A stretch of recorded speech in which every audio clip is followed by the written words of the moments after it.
नमस्कार। अगर आप भी एसएससी जीडी की तैयारी कर रहे हैं तो एक सवाल मन में जरूर आता होगा। ये जनरल अवेयरनेस का सेक्शन कैसे करें? सिलेबस इतना बड़ा है कि एक अंतहीन समंदर जैसा लगता है ना? लेकिन घबराने की कोई बात नहीं है। आज हम इसी समंदर को पार करने का एक स्मार्ट रास्ता निकालेंगे। एक ऐसी रणनीति बनाएंगे जो वाकई काम करती है। देखिए, ये सिर्फ आपकी फीलिंग नहीं है। ये हर उस कैंडिडेट की कहानी है जो इस एग्जाम की तैयारी कर रहा है। तो अगर आपको भी ऐसा लगता है तो आप अकेले बिल्कुल नहीं हैं। पर अच्छी बात यह है कि हर चुनौती का एक हल होता है और आज हम वही हल ढूंढने वाले हैं। और चुनौती छोटी नहीं है, ये हम जानते हैं। लाखों में कैंडिडेट्स हैं, सिलेबस है कि खत्म होने का नाम ही नहीं लेता, और ऊपर से कंप्यूटर बेस्ड एग्जाम का प्रेशर अलग। मतलब इतने सारे सब्जेक्ट्स को देखकर समझ ही नहीं आता कि भाई शुरू कहाँ से करें और क्या छोड़ें। तो इसका सीक्रेट क्या है? क्या हमें सब कुछ पढ़ना होगा? नहीं, बिल्कुल नहीं। सीक्रेट है स्मार्ट स्टडी में, न कि हार्ड स्टडी में।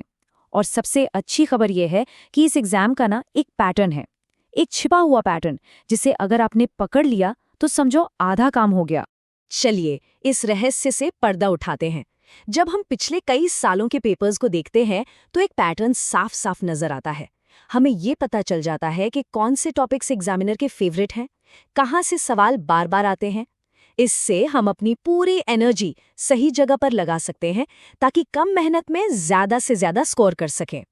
तो चलिए फिर, देर किस बात की, आइए जीए सेक्शन के उन मेन पिलर्स को, उन मजबूत स्तंभों को समझते हैं जिन पर अगर आपने फोकस कर लिया तो आपकी तैयारी को एक सही डायरेक्शन मिल जाएगा। देखिए, कामयाबी का पूरा खेल ना इन 3 स्टैटिक पिलर्स और करंट अफेयर्स पर टिका है। स्टैटिक का मतलब सिंपल है, वो टॉपिक्स जिनके फैक्ट्स आसानी से नहीं बदलते। ये वो एरिया है जहां से सवाल आने ही आने हैं, और यही आपके हाई यील्ड टॉपिक्स हैं। तो हमारा पहला और सबसे भरोसेमंद पिलर है पॉलिटी, यानी भारतीय संविधान। यकीन मानिए, ये सबसे स्कोरिंग सेक्शन में से एक है। इसमें आप बड़ी आसानी से फुल मार्क्स ला सकते हैं। और जरा ये नंबर देखिए, 3 से 4 सवाल। आप मानकर चलिए कि आपके पेपर में 3 से 4 सवाल सीधे सीधे संविधान से होंगे। सोचिए, 20 में से 3-4 सवाल सिर्फ एक टॉपिक से, ये कितना बड़ा वेटेज है। पूरी मोटी किताब रटने की कोई जरूरत नहीं है। बस इन चुनिंदा टॉपिक्स पर फोकस कीजिए। फंडामेंटल राइट्स, इंपॉर्टेंट अपॉइंटमेंट्स जैसे प्रेसिडेंट, गवर्नर, फिर जरूरी शेड्यूल और अमेंडमेंट्स, और संविधान कहाँ कहाँ से लिया गया है, बस इतना काफी है। और ये है स्मार्ट स्टडी का एक बेहतरीन तरीका। प्रेसिडेंट और गवर्नर जैसे पदों को हमेशा साथ में कंपेयर करके पढ़िए। आप देखेंगे कि उनकी उम्र, उनकी शक्तियां, काफी कुछ मिलता जुलता है। इससे आपका पढ़ने का लोड सीधा आधा हो जाता है। अच्छा, चलिए एक सवाल देखते हैं। भारत का राष्ट्रपति बनने के लिए कम से कम कितनी उम्र चाहिए? ये सवाल पिछले पेपर्स में आ चुका है। क्या लगता है? हाँ, बिल्कुल सही। जवाब है सी, 35 वर्ष। देखा आपने, सवाल कितने सीधे और टू द पॉइंट होते हैं। चलिए अब अपने दूसरे मजबूत पिलर की तरफ चलते हैं, और वो है ज्योग्राफी, यानी भूगोल। पॉलिटी की तरह ही ये भी एक स्टैटिक सब्जेक्ट है। मतलब पहाड़ और नदियां अपनी जगह नहीं बदलने वाली, जो इसे मार्क्स लाने के लिए एक बहुत ही भरोसेमंद सोर्स बनाता है। और यहाँ भी वही कहानी है। पॉलिटी की ही तरह ज्योग्राफी से भी आपको 3 से 4 सवाल देखने को मिलेंगे ही मिलेंगे। तो ये एक और ऐसा एरिया बन जाता है जिसे हम बिल्कुल भी इग्नोर नहीं कर सकते। ज्योग्राफी में भी सब कुछ नहीं पढ़ना है, बस इन टॉपिक्स पर ध्यान दीजिए। भारत की नदियां, नेशनल पार्क, पहाड़, हमारी कृषि और भारत के पड़ोसी देश। और हाँ, इनको याद रखने का सबसे अच्छा तरीका है मैप्स। एक मैप अपने सामने रखिए और पढ़िए, सब याद हो जाएगा।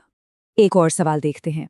काजीरंगा नेशनल पार्क, जो असम में है, किस जानवर के लिए फेमस है? ये तो हम सब जानते हैं। सही जवाब है बी, एक सींग वाला गैंडा। बस ऐसे ही सीधे और स्पेसिफिक सवाल आपको एग्जाम में मिलेंगे। और अब आते हैं इतिहास पर।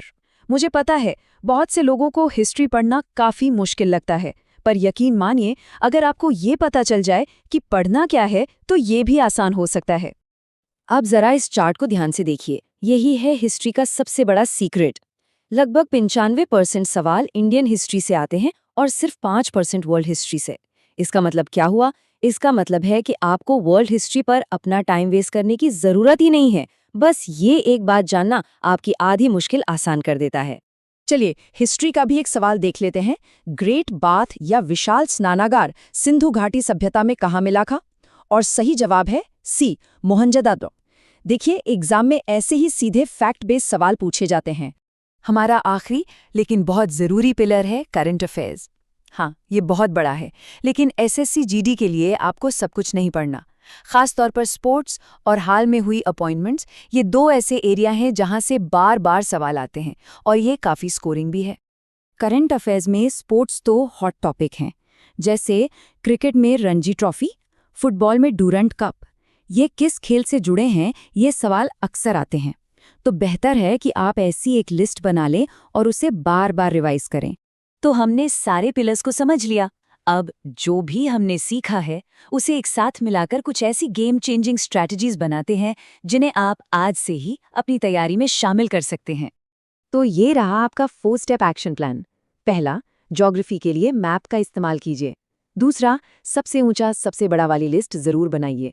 तीसरा, एक जैसे टॉपिक्स को हमेशा कंपेयर करके पढ़िए। और चौथा और सबसे ज़रूरी, टॉपिक वाइज टेस्ट दीजिए। याद रखिए, सिर्फ पढ़ने से कुछ नहीं होगा, असली तैयारी प्रैक्टिस से ही होती है। तो अब बताइए, जो सिलेबस शुरुआत में एक अंतहीन समंदर या एक विशाल पहाड़ लग रहा था, अब वो एक मैनेजेबल चुनौती जैसा लग रहा है या नहीं? बिल्कुल लग रहा होगा। तो हम आपको इसी एक सवाल के साथ छोड़कर जा रही हैं। क्या ये सिलेबस सच में एक अंतहीन समंदर है या फिर इसमें कुछ खास नदियां हैं जिन्हें पकड़कर आप आसानी से इसे पार कर सकते हैं? सही रणनीति और स्मार्ट स्टडी से आप इस परीक्षा को यकीनन क्रैक कर सकते हैं।